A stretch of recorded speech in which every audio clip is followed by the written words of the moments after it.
여러분 안녕하세요. 야구 한철이 돌아왔습니다.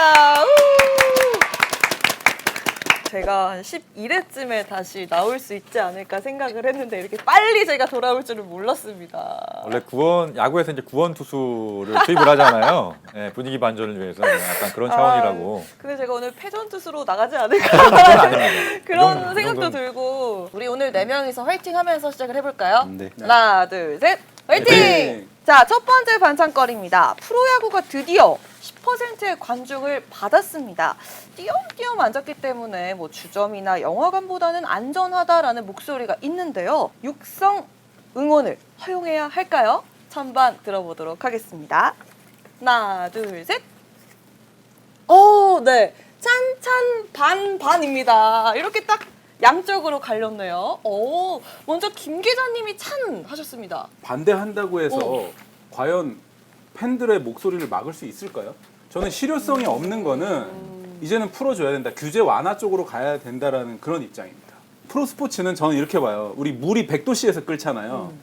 선수들이 아무리 열심히 하고 뭐 해도 저는 99도까지는 끌어올릴 수 있다고 해요. 근데 나머지 1도는 팬들의 응원 소리, 함성이라고 생각을 합니다. 그리고 이왕에 입장을 시켰으면 물을 끓을 수 있게 그 나머지 1도도 허용을 해야 된다라는 입장에서 이제는 이것도 풀어야 된다라고 생각을 하고요.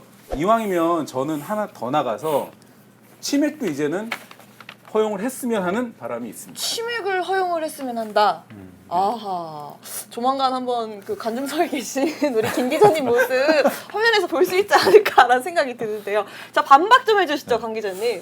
근데 사실 저도 마음은 똑같은 마음인데 환자가 나온다든지 그러면 문제잖아요. 그렇죠. 전면적으로 문을 닫을 수 있는 상황이니까 아쉽지만 하나씩 푸는 게 어떨까 그런 마음입니다. 그럼 하나씩 푼다라는 의미를 조금 더 구체적으로. 일단 뭐 응원도 사실 뭐 지침에 따라서 이 응원도 과한 응원은 하지 않도록 오픈을 할 때부터 그렇게 했으니까 그런 것도 좀 아직은 좀 자제하고. 그러면 이렇게 이렇게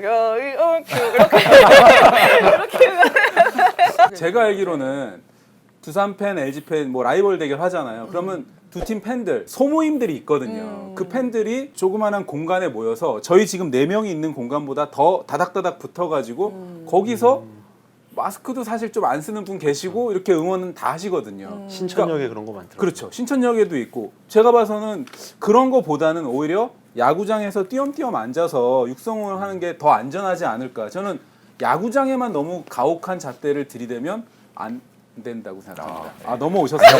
강력한 제가 반대를 반이요? 했는데요. 자, 너무 반박을 좀 심하구나. 해볼게요. 일단 저는 KBO 리그 프로야구를 사랑하는 이 팬의 입장으로서 말씀을 드리자면요. 선수가 됐든 그 관중이 됐든 확진자가 일단 야구장 안에서 나오면은 그냥 타깃이 될 것 같아요. 저격의 대상이 될 것 같고 그때부터는 일단 야구를 보는 것도 어려워지지 않을까라는 생각이 전 들었거든요. 저는 일단 육성 응원 자체도 반대를 하고요. 반대합니다. 저는. 네, 그리고 관람객 관중을 추가로 받는 것도 저는 반대를 합니다. 제가 어제 현장을 직접 가봤거든요. 이제 관중 입장 첫날 현장을 가봤는데 무조건 반사라고 하잖아요. 안타나 홈런이 나왔을 때 팬들이 막 의도해서 소리를 지르거나 응원을 하는 게 아니라 그냥 무조건적인 반사로 나오더라고요. 이게. 저는 방송으로 봤을 때 그렇게 소리가 크지 않다고 생각했는데 실제로는 굉장히 여기 컸나요? 직접 가보신 예, 직접 분 있잖아요. 가보니까 제가 딱 현장에 들어갔는데 막 가슴이 두근두근 하더라고요. 이게. 관중이 역시 있어야 되는구나. 그래서 응원은 어떻게 펼쳐지나 하면 봤더니 초반에는 약간 이렇게 눈치를 보더라고요. 이제. 그러다가 이제 예전처럼 이제 흘러가는 분위기가 형성됐는데 야구가 사실 응원 재미로 가는 거잖아요. 네. 쉽지 않을 것 같다. 이게 지금 아까 선배 말씀처럼 실효성 없는 조치가 되지 않을까. 혹시 몰래 뭔가를 드시는 분은 없으셨어요? 김밥 드시는 분도 계시더라고요. 보셨어요? 네, 마스크 살짝 내고.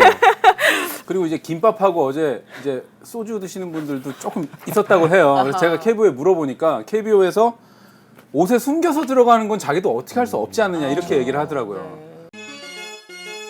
프로야구 하나이글스가요 역대 최악의 물타선이라는 분석이 나오고 있습니다. 내년 시즌에는 좀 타선 보강을 해야 하지 않을까 그런 의미에서 외국인 타자 2명으로 가야 한다. 찬반 한번 들어볼까요? 하나, 둘, 셋.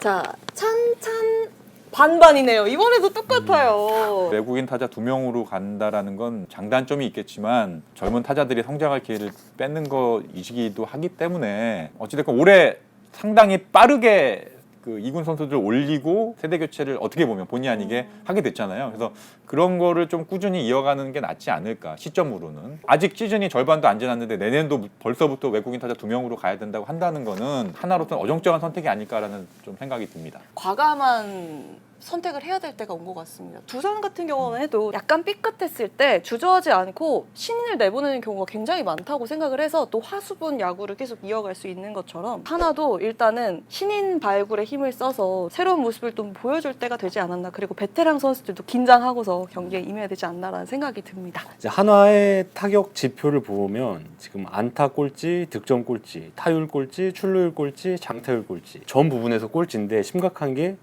홈런이 전체 홈런이 지금 37개예요. 지금 차이가 팀 엄청나죠. 홈런이 예. 로하스 선수하고 경쟁하게 그러니까요. 됐어요. 하나 이글스가 지금 승률이 2할 4푼 6리, 17승 52패인데 역사상 최초로 지금 100패 모드로 지금 가고 있습니다. 그렇죠. WRC 플러스라고 해서 조정 득점 생산력 이거는 시대 보정을 다 하는 겁니다. 네. 99년하고 2020년 다 이 3, 40년을 시대 보정을 하는 건데 99년 쌍방울이 71.9로 역대 최악인데요. 하나 이글스가 72예요. 그러니까 역대 최악의 타선은 아니지만 최악에서 두 번째 타선입니다. 그러니까 이 상황에서는 제가 봐서는 뭐 더 나아가선 저는 한화 이글스 외국인 감독님 꼭 모셔야 된다고 생각합니다. 지금 기아 타이거스 맷 윌리엄스 감독처럼 윌리엄스 감독, 그다음에 로이스터 감독, 힐만 감독, 외국인 감독 실패한 사례가 없거든요. 좋았죠. 한화 이글스도 외국인 감독 찬성이고 외국인 타자도 지금 2명이 들어와야 되는 게 지금 현재 타선으로는 이 투타 밸런스에서 기대할 게 전혀 없습니다. 꼭 외국인 타자일 필요는 없거든요. 트레이드라든지 육성이라든지 뭐 말이 쉽긴 하지만 여러 가지를 많이 동원을 해야 된다는 거고 3명의 TO에서 투수를 2명을 외국인 투수를 데려오는 건 사실 다 이유가 있거든요. 네. 투수진엔 또 괜찮은 매물들이 또 있거든요. 뭐 팬들 사이에서는 뭐 그 장발로 유명한 뭐 김범수 선수를 좀 트레이드 카드로 이제 써야 되는 거 아니냐. 김범수 선수 정도면 또 타 팀에 가면은 5선발 중에 한 축은 또 맡을 수 있는 선수이기 때문에 걸출한 중량감 있는 타자는 영입할 수 있지 않을까. 예. 실제로 얼마 전에 이제 뭐 모 구단 지방 모 구단의 단장님하고 얘기를 한 적이 있었는데 저희 같이 물밑에서는 일찌감치 매우 막 많은 콜들이 오고 가고 있다고 하거든요. 대형 트레이드 그렇죠. 카드가 나올 수도 있는 상황이라고 실질적으로 예. 그런 그러니까 게 보여집니다. 한때는 그 NC의 권희동 선수 있잖아요. 올 시즌 진짜 포텐이 완전히 터진 이 권희동 선수가 그렇게 인기가 많았다고 해요. 근데 이제는 NC에서 중심 타자로 자리를 잡았기 때문에 절대 내어줄 수 없는 그런 선수를 자리 잡았지만 이게 트레이드라는 게 계속 왔다 갔다 하고 선수들에 대한 그 주가가 높았다 떨어졌다 이렇게 하기 때문에 그 타이밍이 굉장히 중요하거든요. 그러니까 하나 이글스 같은 경우도 좀 타이밍을 잘 잡아야 되지 않을까 그런 좀 조심스러운 전망을 해봅니다. 네, 아직 올 시즌 많이 경기가 남아있지만 내년 시즌 꼭 하나가 새로운 모습을 보여줬으면 좋겠다라는 생각이 드네요. 자, 마지막 반찬거리입니다. 하나 정기훈 선수가요. 타임을 걸었을 때 문승원 투수 보복구 논란이 있었죠. 이따금씩 이런 논란이 나오고 있는데 이 타임 논란 이제는 받아주면 안 된다. 이거는 찬반 말고 한번 이야기를 좀 나눠보는 시간을 가져볼까 합니다.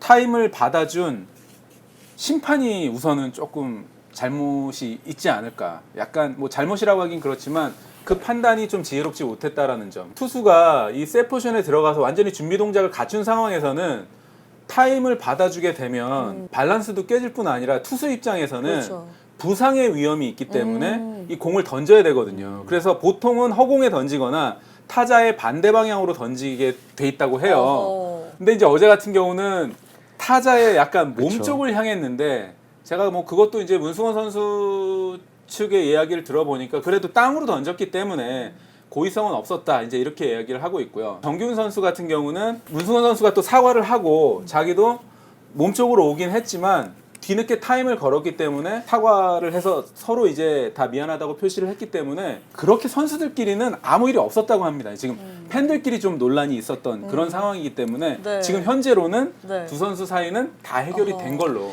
일단은 좀 늦었을 때는 타임을 받아주면 안 된다라는 아하. 쪽을 저는 말씀드리고 싶습니다. 네. 사실 선수들은 매번 그런 상황들을 겪기 때문에 누가 맞고 옳고 그르다라는 걸 대략적으로는 다 알거든요. 네. 어제는 저는 던질만 했고 서로 그럴만 했다라고. 어디로 던지는 것 같다고? 몸쪽으로? 상당히. 몸쪽으로 그러니까 제가 봤을 때는 던지면 표정, 했다. 그러니까 그게 표정이라든지 여러 가지에서 제가 봤을 때는 기분 나쁜 걸 어느 정도는 되게 아주 위험하지는 않게 네. 표시한 거거든요. 안 맞았으니까요. 그렇죠. 네. 그러니까 그게 잘했다고 볼 수는 없지만 그쵸. 네. 상황을 종합적으로 봤을 때는 상당히 뭔가 그게 기분이 나빴다, 언짢다라는 거를 네. 스스로 그렇게 표시를 한 거예요. 말씀하신 네. 대로 부상이라 위험이라든 이런 부분이 있기 때문에 타자도 그래서 이제 미안하다고 했고 문성호 선수도 미안하다고 했거든요. 그래서 정기훈 선수가 아니라 김태균 선수가 있었어도 똑같아요.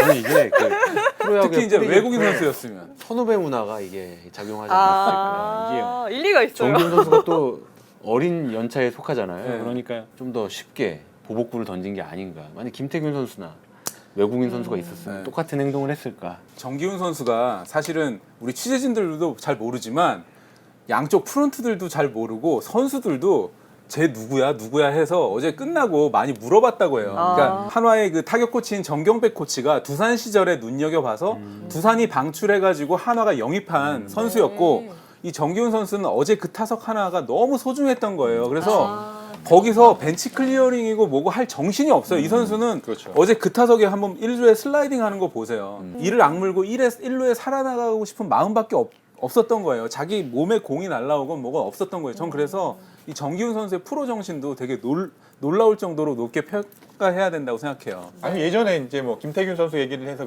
좀 미안하지만 김태균 선수가 롯데의 김성배 김성배 선수 선수하고. 사건을 대략 뭐 이제 두산 팬 아니, 롯데 팬이시니까 네. 아시겠지만 김태균 선수가 뭐라고 했는데 알고 알고 보니까 형이야. 선배야. 알고 보니까 선배야. 네, 그래서 그런 우스꽝스러운 좀 이렇게 해프닝 같은 나중에 네. 이제 둘 다 화해한 걸로 알고 있거든요. 네. 뭐 그런 해프닝들이 좀 네. 간혹 있기도 하죠. 예전에 정수근 선수가 또 홍성훈 선수한테 뭐 빠른 아니냐 했더니 뭐 자기들끼리 또 학번 엮여 있지 또 고졸하고 대졸 엮여 있지 빠른 생은 없다 뭐 이렇게 굉장히 이게 좀 복잡해요. 거기도. 경기장 안에서는 다 떼고 해야죠. 그렇죠. 근데 야구를 볼 때도 이런 선후배 관계나 그 전 뭐 경력들을 같이 본다면 더 재미가 있지 않나라는 그렇다고 그런 생각도 또 들고요. 어린 타자들이 고참 선배가 있다고 해서 눈치 보면서 타임을 또 안 할 수는 없는 거잖아요. 이 선수들도 그렇죠. 어제 사실 문승원 선수가 너무 길었어요. 포수와 어. 사인 주고받는 그 시간이. 어. 그래서 아까 말씀하신 것처럼 이 정기훈 선수는 타석 하나가 중요한데 네. 자기 타이밍을 맞추기 위해서 충분히 타임 뭐 부를 수 있을 만한 상황이었다. 그렇다면 일단 그 좀 뒤늦게 타임을 외치는 거는 문제가 없다라고 보시는 건가요? 할 수 있죠. 타자는 할 수 있는데 심판이 안 받아주거나 안 받아주거나 빨랐으면 받아주거나 아하. 저는 그렇게 해야 하는데 심판이 어제는 조금 늦었는데 받아줬던 게 그게 예, 약간의 문제. 다행히 벤치 클리어링은 안 일어났지만 그런 상황까지도 갈 수 있었던 거를 제공했던 건 역시 심판이었다. 저는 네. 그렇게 생각이 듭니다. 네, 좋습니다. 오늘 이렇게 세 가지 반찬거리 이야기를 나눠봤는데요. 제가 한 달 전에 왔을 때랑 또 분위기가 좀 다른 느낌이 들어요. 그때는 좀 진짜 우리는 카메라 앞에서 방송을 하고 있다라는 그런 생각으로 이야기를 했던 것 같은데 이제는 좀 자유롭게 진짜 토론하는 느낌으로 이야기를 하는 것 같아서 앞으로 우리 야구 반찬 더 흥하지 않을까 라는 그런 생각이 들고요. 저도 또 언젠간 다시 만나뵐 수 있지 않을까. 언젠간이라고 말씀하시는 걸로 상당히 늦게 각오하신 것 같은데. 나오기 싫어하는 것 같네. 자, 좋습니다. 오늘도 이렇게 맞춰봤는데 우리 야구반장 댓글 사실 좀 무섭습니다. 오늘도 제가 여러분들 심기를 건드리지 않았으면 중계차 하는 마음으로. 마음큼이나 네, 무서운 강아랑 캐스터에게는 네, 근데 저희 기자 출연진들 모두 다 야구를 사랑하는 마음으로 이렇게 본인 의견들을 말하고 또 모두가 발전했으면 좋겠다라는 생각으로 이야기를 하는 거니까요. 너그럽게 받아주셨으면 좋겠고 댓글도 많이 써주시길 바라겠습니다. 여러분 고맙습니다. 다 같이 할까요? 네. 오늘도 감사합니다. 야구 반찬! 반찬!